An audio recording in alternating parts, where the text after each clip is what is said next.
an actual maiming. Someone loses a limb. So to that severity, or God forbid, loss of life. What if it's an unpaid worker? So if it's unpaid worker, it wouldn't apply.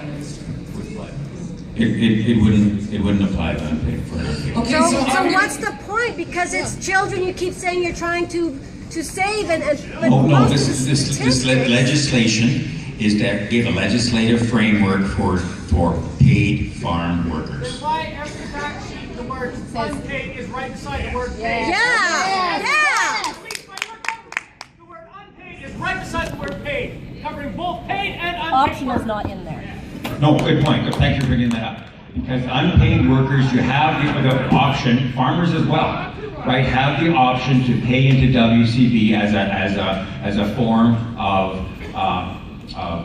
no fault insurance. So you have the option for your unpaid workers to be included, but that's your option, and yourself as well. That's not what it says. It's not what it says. It's not what it said. OH&S, yeah, sorry, I thought you mentioned WCB. No, that, WCB Bill is an 6 says option. that. Bill 6, I can put it for you if you want it. Bill 6 says paid and unpaid workers. It does not distinguish the difference between WCB, OH&S, or labor legislations. It says paid and unpaid under all three directives. Your brochure is not saying the same thing as what you're saying right now. This is the back row, and it does not state what you just stated. It says that any complaint. Again, we're down to 3 bills, not 1.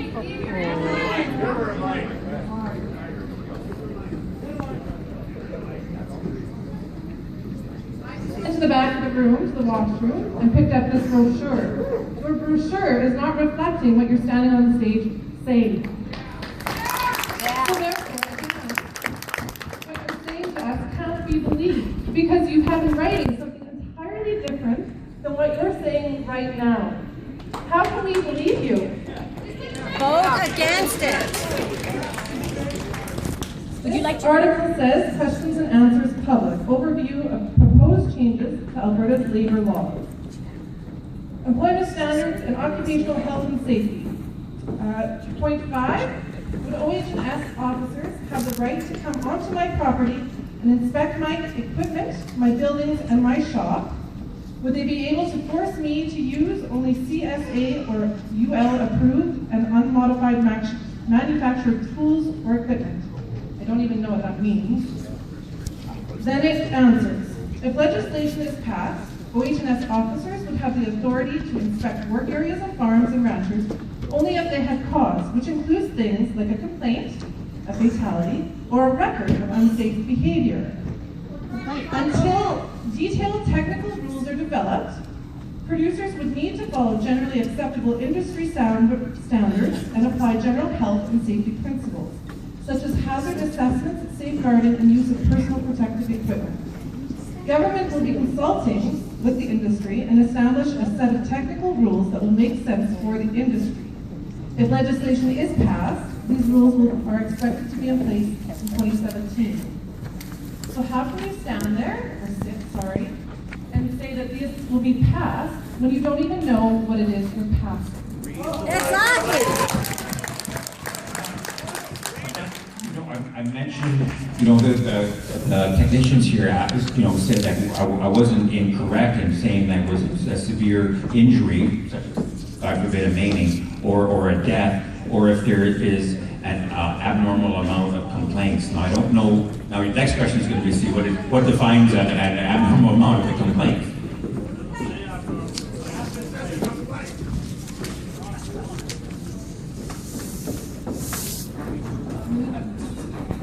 This little girl, Araya, is looking for her mom or dad. Is that right there? Grandma?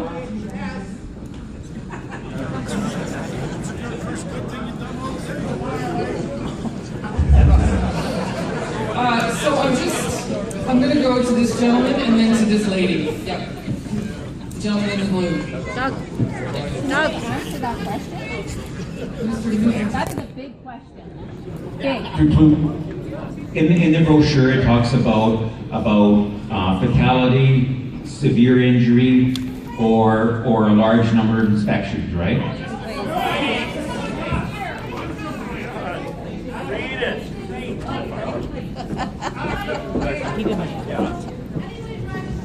That's pretty bad. Oh, no, sorry. No, that's the employees make the complaint. No, that. It doesn't say that. That's what it should have said.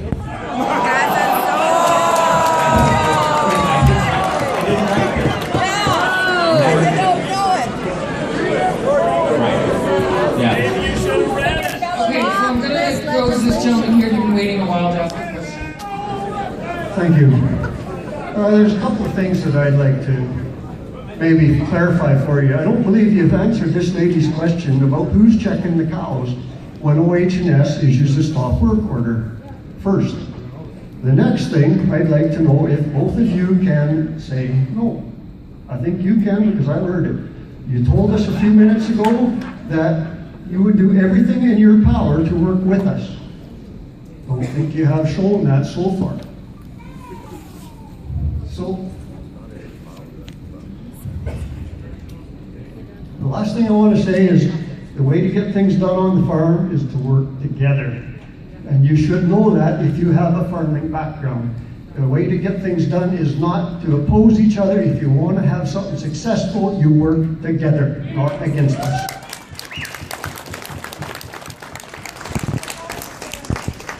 I'm hoping in at least some aspect that I'm addressing that by being here, that I'm going to be in as many as I possibly can in the next few weeks.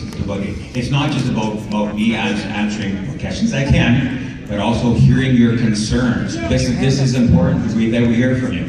So again, I thank people for coming here with their questions and their concerns and taking time out of their busy days to be here. I do appreciate that.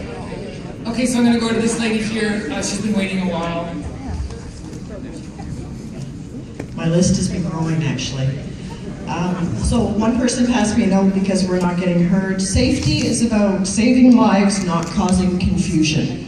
And that's probably our theme today. I've commented a couple of questions. My comment is, when you are learning from your mistakes, you stop and you learn the right way to do something. And that's how we stay safe on the farm. So the NDP government right now are making mistakes. You have to admit it yourself. Because you're moving forward so fast that you're leaving misinformation and gaps along the way. So what I would like to see you do is admit that you're making mistakes. Show us what it's like to be safe, which is what we do on the farm. We say to our children and our workers, we don't do it that way. We learn from those mistakes, so we do create safety. We want you to learn the same way. That's my main point. I have a question regarding our 12-hour days, or however many hours we're supposed to. When does our farm lifestyle, our country lifestyle, start and end in our day? I get up in the morning at about 6:30 and I drive our kids to school because we live in the country and we are out of district and I don't want them on a bus for an hour and a half. That's part of farm life. Our day for farm things starts as soon as we wake up when we check the weather. We make phone calls during our lunch break, which is not downtime, because we don't have downtime. When we go to bed at night is the end of our workday. That's 12 hours every day, plus, okay? We also have children who only see us during the busy times when they can come out to the field to see us. This fall, the only time my children saw their dad basically was at supper time at night when we brought supper out to the field. Are they allowed to be near those tractors? These are the questions that our children have, not us adults here. We're listening to the adults right now because we're the ones that are getting up and asking you questions. I want you to tell me what I need to go home with my children, 13 and 11, who want to farm. I want you to tell me what I'm supposed to go back and tell them because they want to farm. We are 6 generations now farming. They are 6. They're the 6th generation, 1901. I can't even tell you how proud I am to be married into a farming family. I'm a city girl who's a convert, and I have a friend here that can tell you how hard it was to convert to this. I'm not giving it up. And my husband's biggest concern is that this legislation is going to make us break the law. We don't want to be lawbreakers just so we can live the life that we want to live.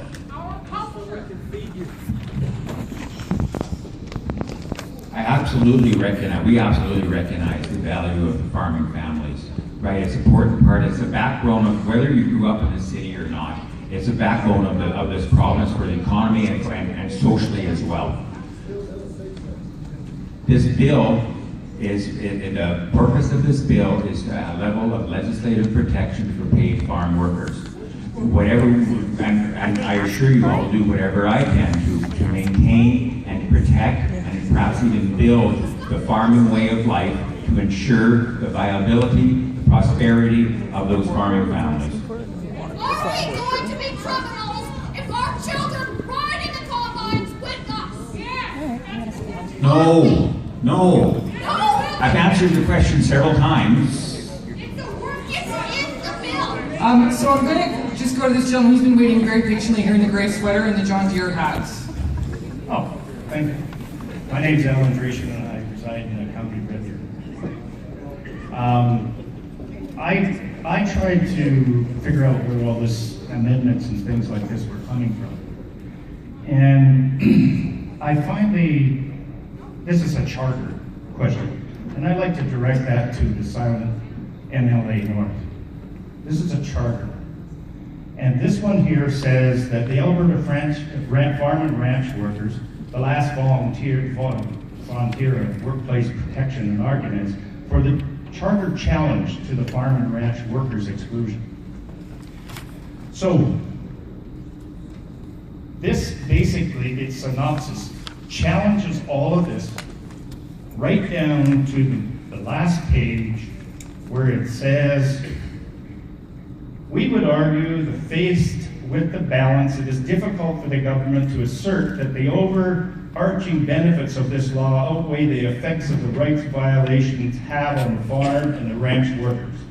The appropriate remedy under the S-52 of the Constitutional Act of 1982 would be to sever the exclusions of farm and ranch workers from the OHSA. Now, is it not true that you have taken and you have made farming and ranching an occupation? Yeah. That's what Bill 6 is. It's not any big bill that you've taken in and you've done. All you've done is excluded the exemptions. And you could say that, oh, we're not like the rest of the provinces or anything. The rest of the provinces, you take Ontario, for example, they have excluded their corporations, family corporations, they have excluded the entrepreneurs, and they have brought it up so that at least you have to have over 20 employees before you have to be mandated for this stuff.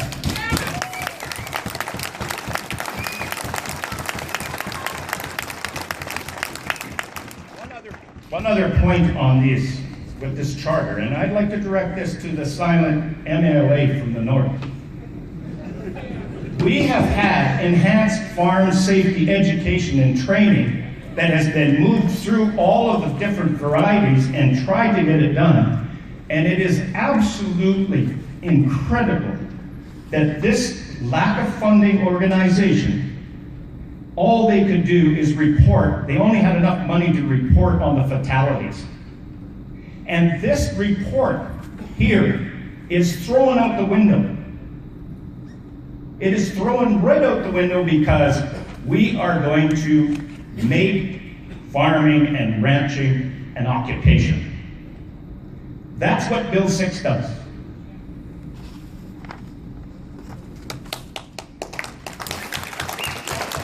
I'd like to have a comment from the MLA North. This is a charter. This is a charter type of situation. And what really bothers me is, it was alluded to here that there's going to be conflict within ourselves. It's going to pit farmers and ranchers and stuff like that against one another. Well, if you go back to a charter that Daddy Trudeau brought in his government, you are going to be, this says, in the clauses, it says, yeah, we don't think that there's going to be any challenges this by the workers for your enhanced OHAs and WCDs. But it's going to be challenged on corporate, on your Charter of Rights, because there is no Hutterite colony here that is going to accept any of that kind of stuff for their safety. And we already are having to say, boy, are we, our farming and our labor situations and stuff like that, this is where it's a competitive thing that is happening. So you're going to cause iniquities right now when you say that farming and ranching is an occupation. That's what Bill 6 is.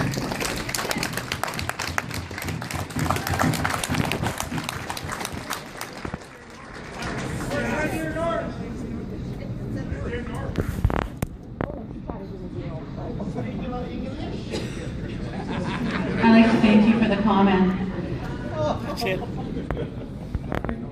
Bill 6 is about safety.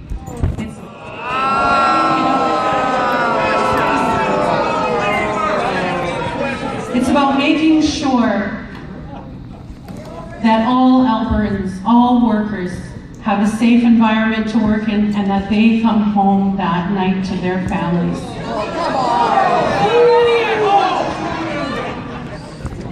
The regulations, we know that farms and ranches are all unique. That's why the regulations are not being implemented till 2017. That's why we're here today. Our government organized these town halls because we wanted to hear from you. But will you vote against it? And yes, we are hearing you loud and clear. And we are taking a note of everything that you are saying, and we are bringing this forward. But will you vote against it with your colleagues? Will you vote against it?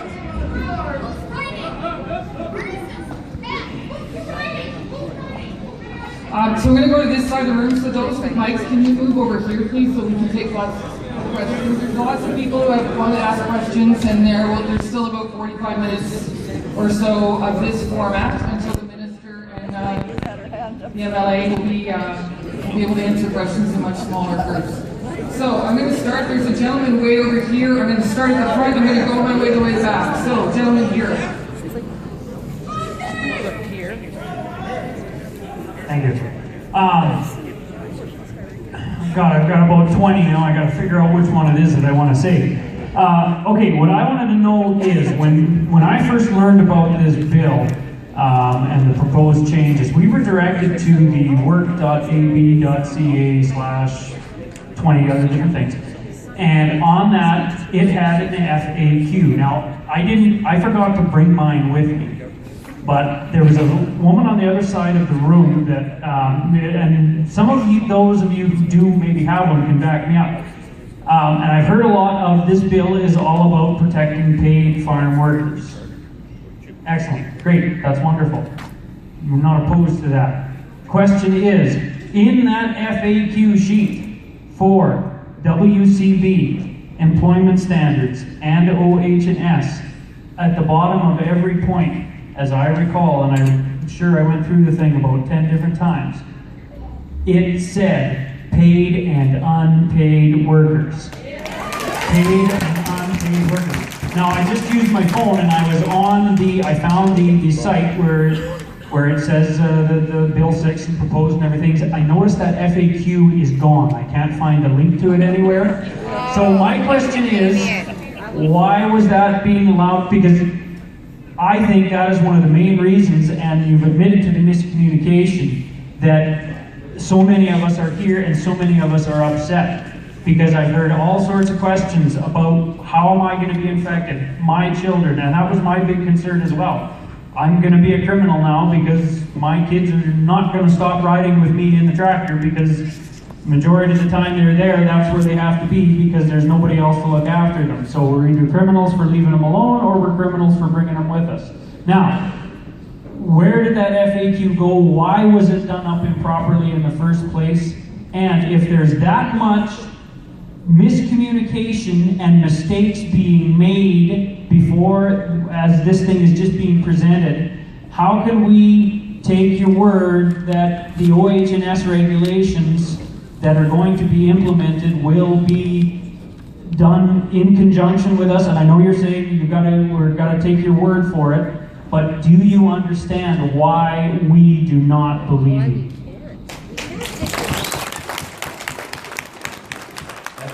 That's absolutely fair. From that site, I've just been told that has been taken down temporarily to incorporate the proposed amendments that I suspect had hit the floor today in the House.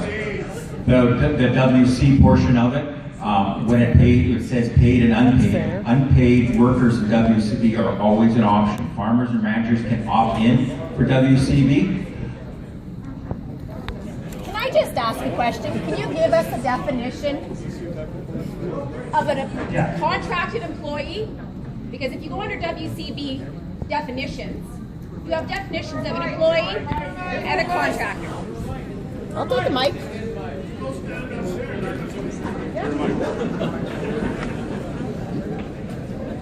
So one of the biggest problems I see here today is we are lacking the definition of how paid and unpaid employees can affect us. We are family farms, we are family businesses. When we look under WCB, currently right now they have a definition of employee, which is anyone that has a worker relation. There's also the next definition of a contracted employee, which in many other industries means that they are susceptible to as many of the legislations and OH&S regulations that are out there. We also have contract workers, which is your owner-operators. Where does this difference fall for these different categories? Not just WCB, but how does this affect OH&S in our family? I don't know. I perhaps know. If a paid farm worker, very simple, I'll pass it over to technicians for greater details, but if for a paid worker, if at the end of the year, they get a T4. It's not like that in Alberta labor legislations. Your paid employees then fall under any of those categories, especially if they are a contract employee where they work for the same employer over and over again, I believe is the definition. So under WCB legislation, if the government were to make an exemption for unpaid workers in the agriculture industry, then WCB would not apply in those cases. Family farms, farms with paid workers can choose as owners, and you can define the owner as whether that's legal or it's partnership or however you look at it. Those are employers, and in those cases, those people can choose to cover themselves or not. With the proposed legislation that the government's talking about, a paid employee, so a true T-slipped employee, would require coverage. And under unpaid worker situation, with these changes they're recommending, you could go ahead and opt in or out of coverage. That would be your choice. My question was outside of WCB with Alberta labor legislation, and of course with labor legislation comes in human resources. The two are hand in hand. At what point does an open-ended bill, open-ended, mean that we are still able to keep these exemptions and definitions available for the farm families today? So I'm hearing a couple of different questions there. With respect related. How are they related? Sure, no, that's fair. So with respect to employment status under... Put the mic up to your mouth. Oh, I'm sorry. Under occupational health or under employment standards, the current definition is really very similar to what my colleague was just talking about, which is that you're in a bona fide employment relationship and you're in receipt of a T4. You can be hired, you can be fired. There's no definition of paid under the OH&S definitions. Correct. They have a worker relation, but not paid. Correct. So that means everyone in this room falls underneath that. So my understanding, and again, I'm not the OHS OHS guy per se. My understanding is that the intention with respect to OHS is to introduce a similar definition that would track some sort of similar logic or language that's used for employment standards. So are we changing OHS legislation for industries across province? Well, what I'm hearing is, and I can't speak to the political intention with respect to this, what I'm hearing is that the policy intent here is for this, for Bill 6 to apply only to those in those bona fide employment relationships. So if to the extent that there is some sort of incongruity, I guess that would have to be something that we'd be looking at. Well, there seems to be a lot of discrepancy between existing legislation, what's already here, and what you're proposing to be exempted from the farmers. At this point, you're going to have to open up all the legislation from labor regulations to OHS legislation, and again, human resources. So I'm going to go to the back. Mike in the white, you have a question back there. We have a question because it seems like Up Top has a hell of a time actually full on giving a direct answer to the questions that we have to ask. So what I'm going to say is I was born and raised on a ranch. I have 2 children, but my family, my brother and my dad work at a coal mine. So first of all, the NDP is taking away the coal mine, which is their second job. Their first job is working on the ranch, and you guys are taking that away as well too. So I would suggest you've gone to Grand Prairie, you've been in Edmonton, you're in Red Deer now, and you're going to go to Olds. You say that you're listening to us farmers and ranchers, and I don't know for sure if all of you know the difference between farming and ranching, because there is a difference, but when you make us mad, we come together.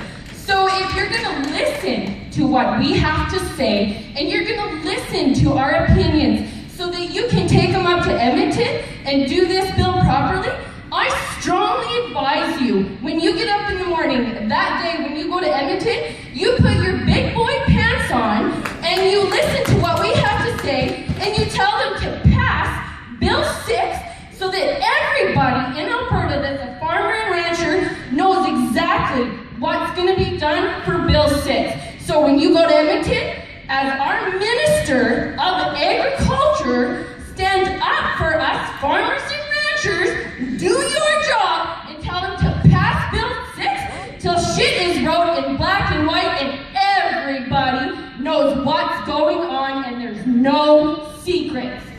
Transparency. So I'm going to go to this side of the room, and then go to this side of the room for a question. So if I can have my mics, oh, I'm sorry. I'm sorry, I forgot. I'm sorry.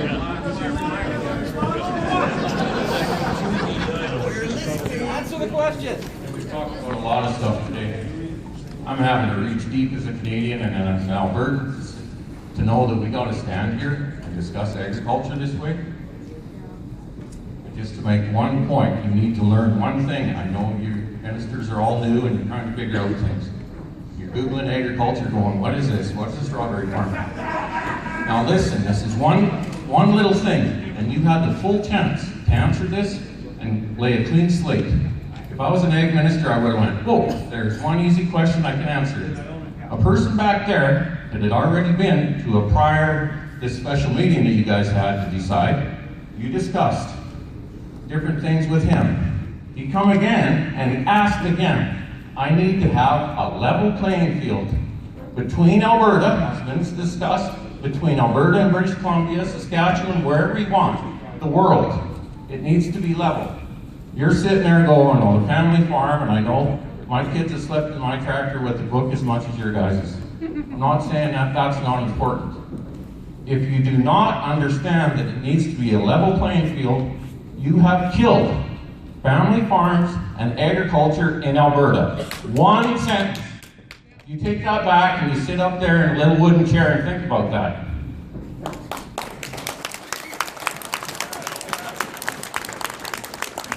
I think that's a really good comment. But we don't have a level playing field now. Legislations differ in every province. But taking that back, you know, we do have an opportunity to have discussions with other agriculture ministers, and I take your point. Thank you.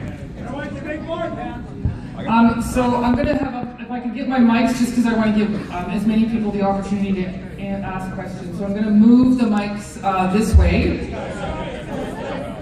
Okay, sure. Okay. And so long, I almost forgot what I was going to ask. I hear your words, I hear everything. I can't understand a country that would make a law without knowing what it's going to read and expect people to swallow it. I've heard that, we want to split the farm, these are different. That way we can divide and conquer. The issue is the laws that you guys are putting in place. It's not whether it's family farm, corporate farm, or whatever. I don't understand your distinction. These people are farm laborers. And I think we've got to recognize farmers as farmers.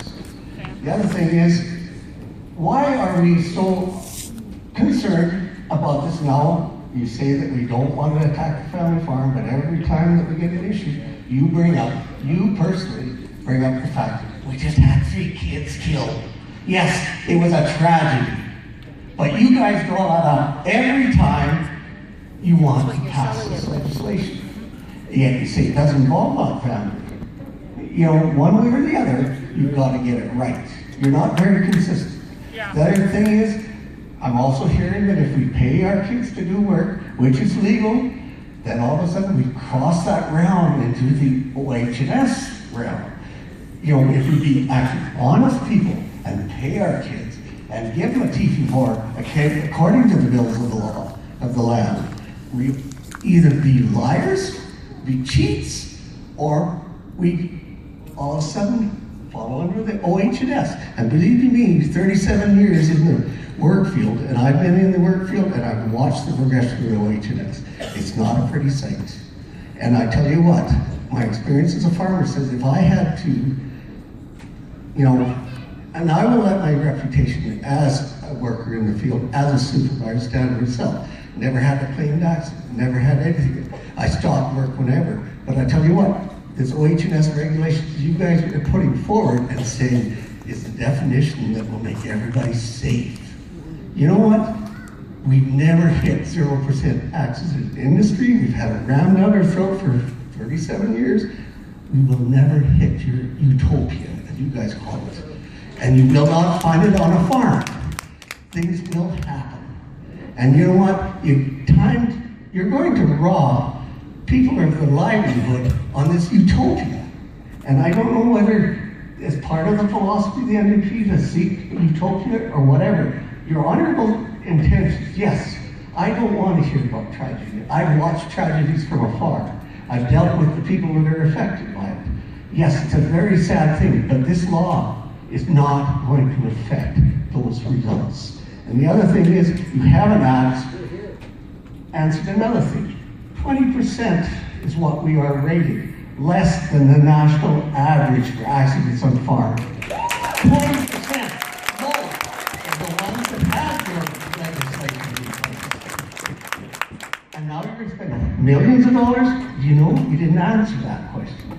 You're going to spend these millions of dollars on utopia that will never happen, and you don't even know the cost. Thank you very much for your help.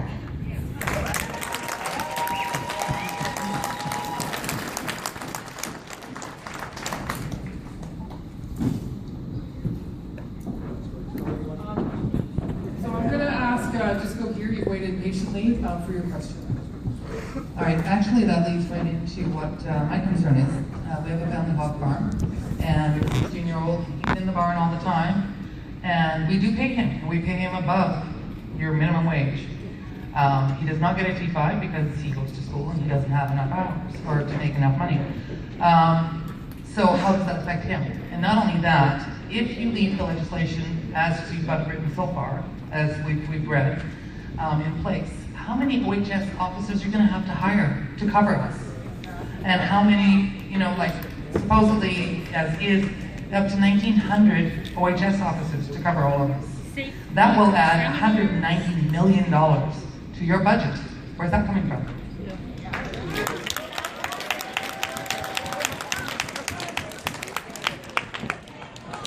Your teenage children working on the farm, if they're not making enough to go over the threshold to have a T4 slip, this doesn't apply. We're not going to have any effect of this to basically is a child helping out on the farm. Most of us, grew up on the farm. We've always had that opportunity to earn a little bit of money, perhaps just enough to go to a movie on Saturday night, whatever it might be. Won't affect this. I think she asked about OH&S, not WCB. Yeah, OH&S, how does that affect the children on the farm? Paid or whatever. Yeah. Quit hiding behind WCB. Yeah, he does. He doesn't have any kids.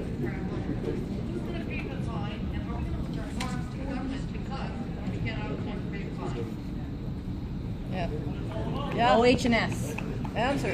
The OH&S, regulations once they get in 2017, will apply to the farms for paid farm workers. If you have not the paid farm workers on, there is. That's 2016. Current occupational health and safety, the current stuff as it's written right now, where we've all gotten our information from, is effective January 1st. So if you don't amend anything, it's effective now. So the occupational health and safety code will not that's be, the requirements. Yeah, code won't be finalized in 2017. So what does this mean? But it's already going to be implemented January 1st. That's the act. The act is separate from the code. So the code will take place in once we have enough consultations in 13 months.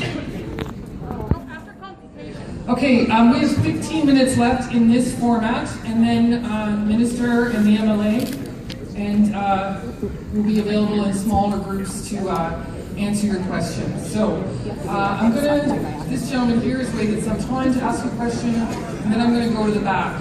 Well, this lady's had her hand up forever.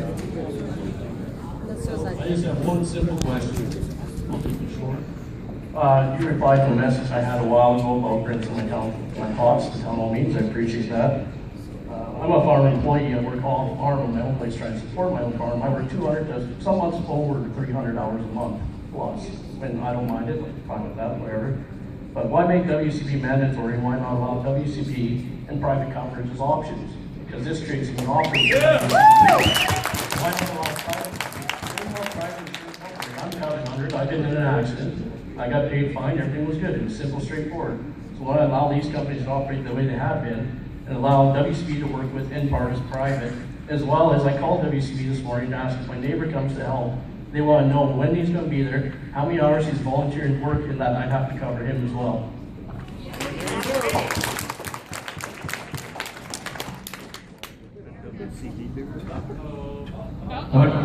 There's a song there somewhere.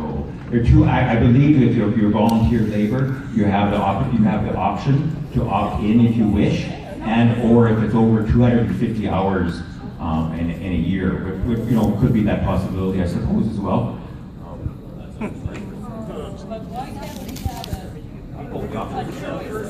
Yeah.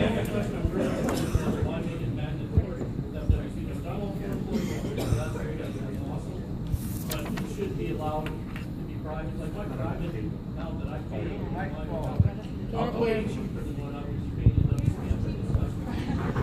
So the gentleman is clarifying his question around why couldn't it be an option with private insurance or WCB. The WCB, there is minor, tweaking in a lot of industries, but for overall, WC is mandatory in all other industries. We took the position WCB should be mandatory in agriculture as well. It's not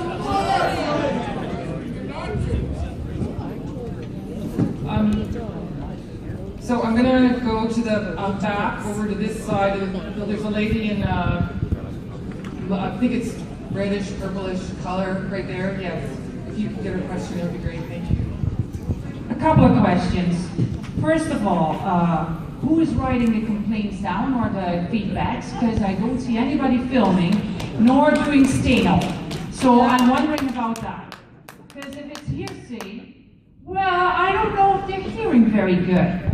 So that's the first question. Is that yes? No? Who is doing that? Oh, it's very quiet. We have, I believe, 6 of my colleagues and the staff are in the back taking notes. It's nice if they were up there so we could see it. Can they stand? Can they stand? Stand. Or wave. That's where they were this when I walked in today. Show us their notepad. I just put this all in a little cup, we're all doing this for nothing? Nobody is taking note of this? And then you're asking us to trust you. Even though you already had quite a few contradictions in what was written down and what you said. So that's pretty big, I think. Even all the people here are supplying your job. And if you're not even writing things down about complaints, that is really a big issue. Please vote Next to kill thing the is, bill. are we having in Alberta more fatalities than in the other provinces?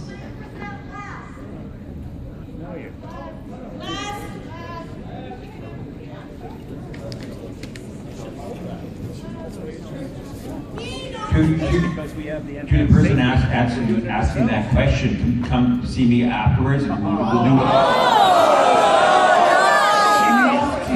But I think everybody in this room is entitled to an answer to this. Fair Because enough. if the answer is no, why are we having this bill?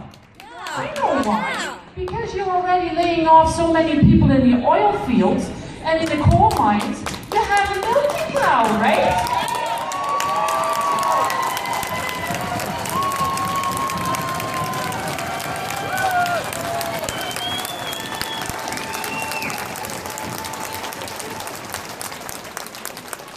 Just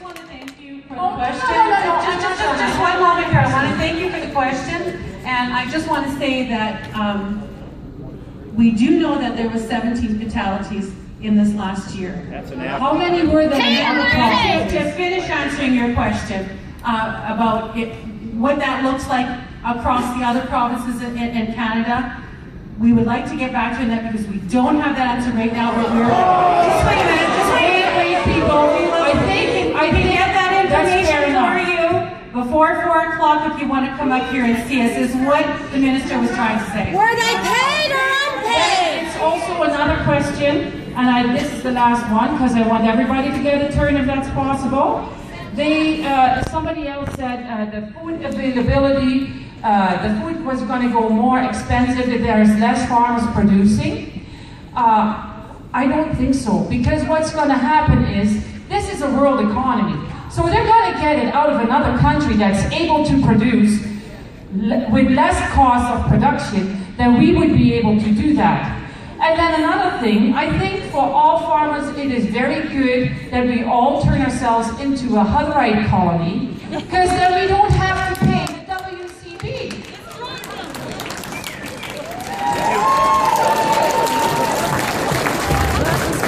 Okay, so there's a woman here who's had her hand up for a while, and then I'm going to move over to here. There's a few people who've had their hands up. Persistence. I've had my hand up for a while. They came. Friends, Honorable Carlier, this, for me and my family, this is a freedom issue.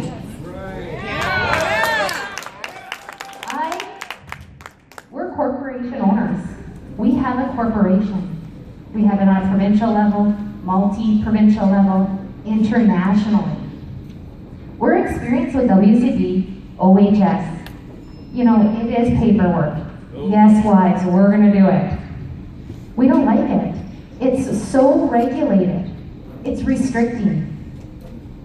You know, we have a community member who was raised in Nazi Germany, Nazi-reign Germany, and he warned us of situations like this. If we give in to this bill, it's the beginning. Across the board, rurally, we were not pro-NDP. And now you're shooting us down? You are rising up very quickly. Bill 6 is in legislation today. Right now, probably. I don't know when you're out. They're discussing it. Hopefully the opposition can hold them off. This is a freedom thing. The next thing, you'll slip in parental rights.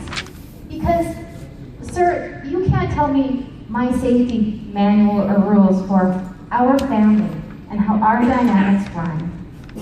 And you can't, I can't tell you, because your situation's different. How can this industry be regulated? We've been professionally employed too. And you know what?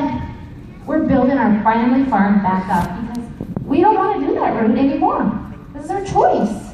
But our freedom is at risk here. Everyone make note of that. And stand. And you know what? Someone who I know talked about pressure earlier outside, I'm not sure if you heard him, but I stood here with half an hour with my hand up, and the lady did recognize me. Bless her. Thank you. So, folks, this is our freedom. I don't want a negotiation. I don't want to negotiate Bill 6. Please take that back to legislation. We do not want to negotiate.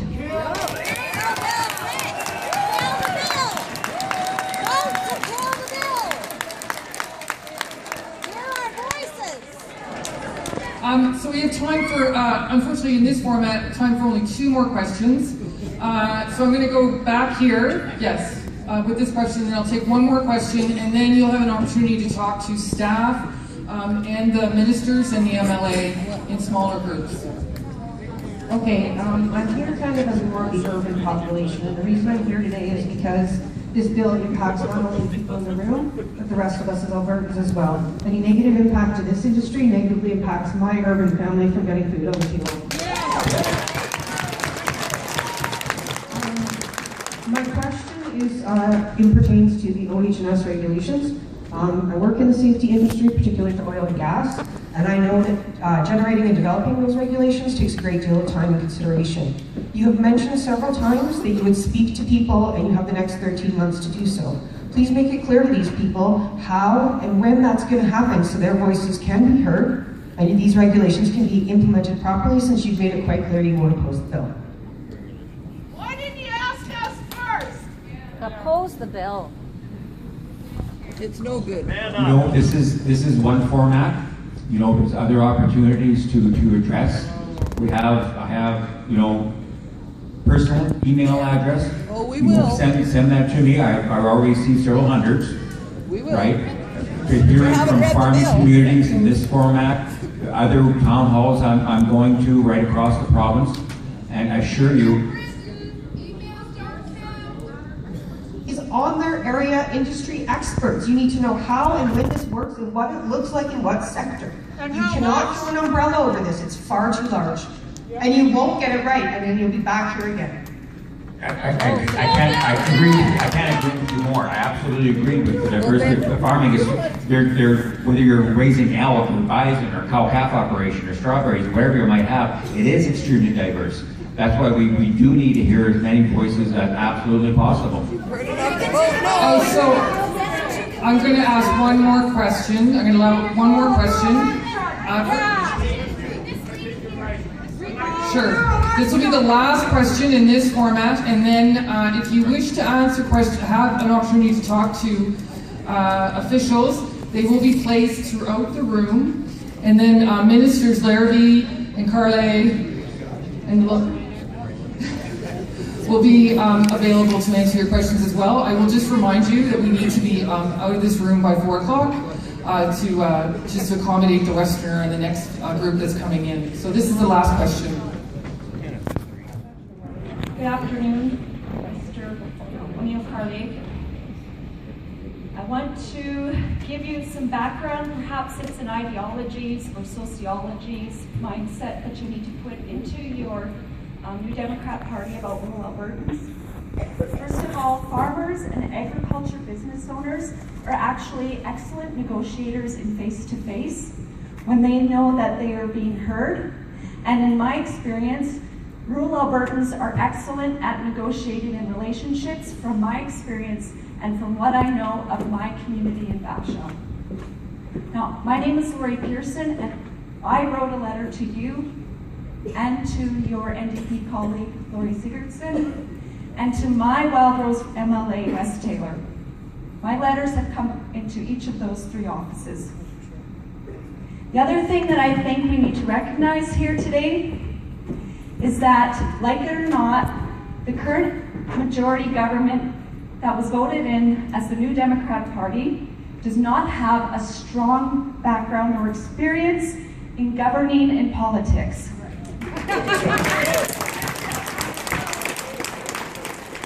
I have to come to the conclusion that the government that is sitting in the provincial legislature does not have a lot of experience and could stop and learn from mistakes. I also have a piece of advice to our government representatives here today.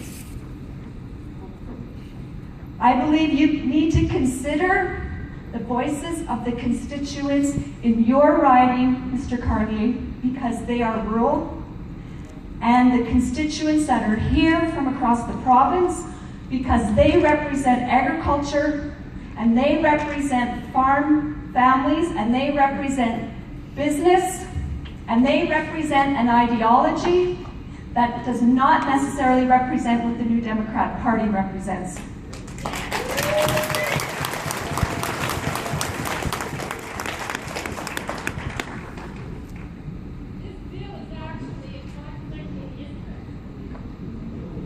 I also want you to know that you need to take home, and I sure hope there are some people here in this room that are writing this down, the agriculture portfolio that is represented in the Ag and Forestry Office in Edmonton needs to listen to producers. And they need to take into consideration the things that are being said in these meetings across the province in the next 10 days. We're not going away. Yeah. I know that many of you were at the Edmonton rally yesterday when we gathered at 12 noon in front of the legislative steps. I know you were there, Mr. Cartier, and I know you heard some of the speeches, and I thank you for speaking to us from the microphone. I want to mention something that the Leader of the Opposition mentioned, and I highly respect him because he has experience in politics at the federal level. His message to us was to ask this NDP government to send this bill to committee so that these conversations, which seem to create more intensity of emotion, could just be done by the democratic representation of their constituencies. My MLA, Wes Taylor, if he was able to sit at committee on this bill, could be my voice at their table.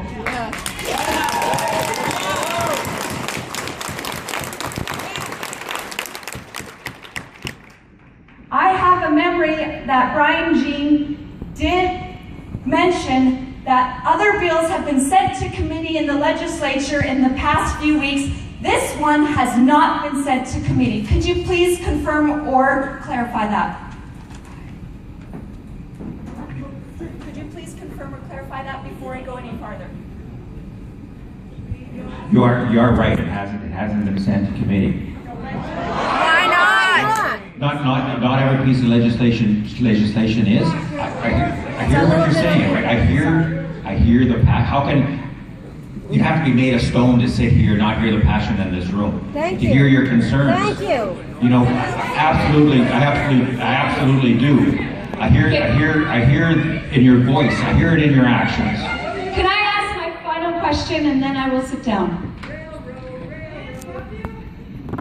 Could your majority government use the current available democratic procedures to send this bill to provincial committee so that my MLA's voice can be heard at the committee table so that I know that all Albertans are represented in a correct democratic process so that Bill 6 can undergo further review and then we have negotiated a very good process.